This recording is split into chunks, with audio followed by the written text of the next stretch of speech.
Nining higayon na, atong timbang-timbangon kung ngano nga napakadaling ikambyo ni Adan og iba ang Dios tungod lamang sa simpleng bunga sa kahoy o kung ngano nga wala nahimong isalikway sa atong mahal nga Ginoong Hesukristo ang iyang amahan bisan pagmisangko kini sa iyang pag-antos o kamatayon sa krus.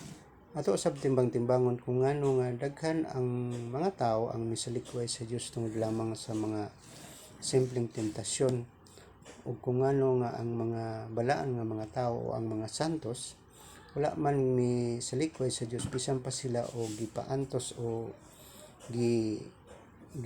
sakit pag-ayo sa gipatay. Aron atong matimbang-timbang kini pag-ayo, atong balikan paghisgot ang dahilan kung ngano nga gibuhat sa Dios ang tao. Ato nang gikaingon sa nangagi natong mga video nga ang dahilan kung ngano nga gibuhat sa Dios ang tao aron nga iyang higugmaon ang tao o aron usab higugmaon siya sa tao o taliwala ning maong paghigugmaay sa Dios ug sa tao mo barog ang usa ka relasyon taliwala tali sa Dios ug sa tao, usa ka relasyon nga gibugko sa gugma. Karon ang pangutana, human gibuhat sa Dios si Adan ug Eva, anaa ba dayon sila gugma ngadto sa Dios? O sa kaso ni Adan, human niya na buka ang iyang mga mata,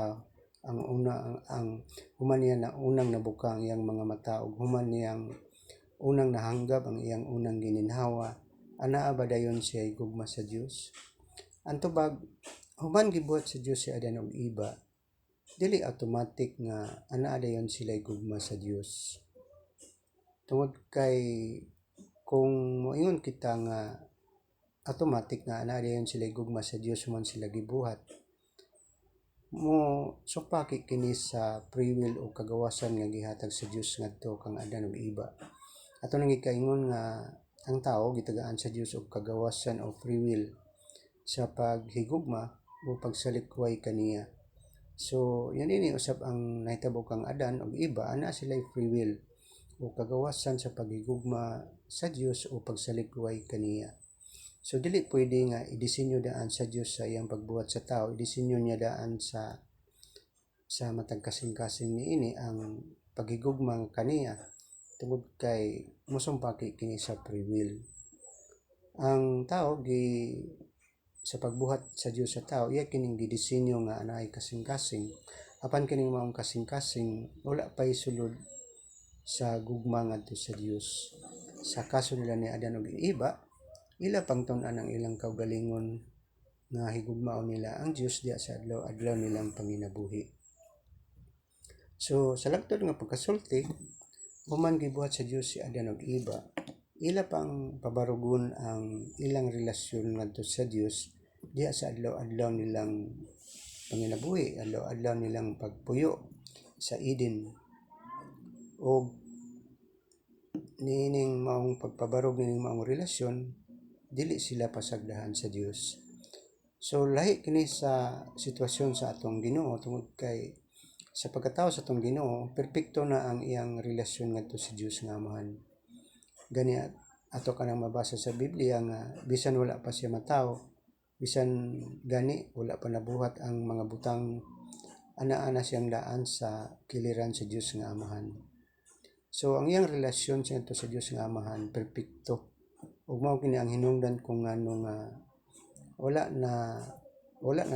milampos ang demonyo pagtintal kaniya dito sa kamingawan. O mao usab kini ang dahilan kung ngano nga wala niya gisalikway ang Amahan luyo sa iyang grabeng pag-antos o kamatayon dito sa krus. Ang tao gikinahanglan nga maningkamot nga ang iyang relasyon ngadto sa Dios maabot sa level nga dili niya isalikway ang Dios bisan sa simple lamang nga mga tentasyon. Kinahanglan nga maningkamot ang tao nga ang iyang level sa iyang relasyon mahisama sa mga santos o sa mga balaan nga bisag giunsa sila pagsakit o pagpaantos usa sila gipatay, wala gid nila nahimong gisalikway ang Dios. Now, balikan nato ang pangutana kung nganong gisalikway nahimo mang isalikway ni Adan ug Eva ang Dios luyo lamang sa simpleng tentasyon nga pagkaon sa bunga.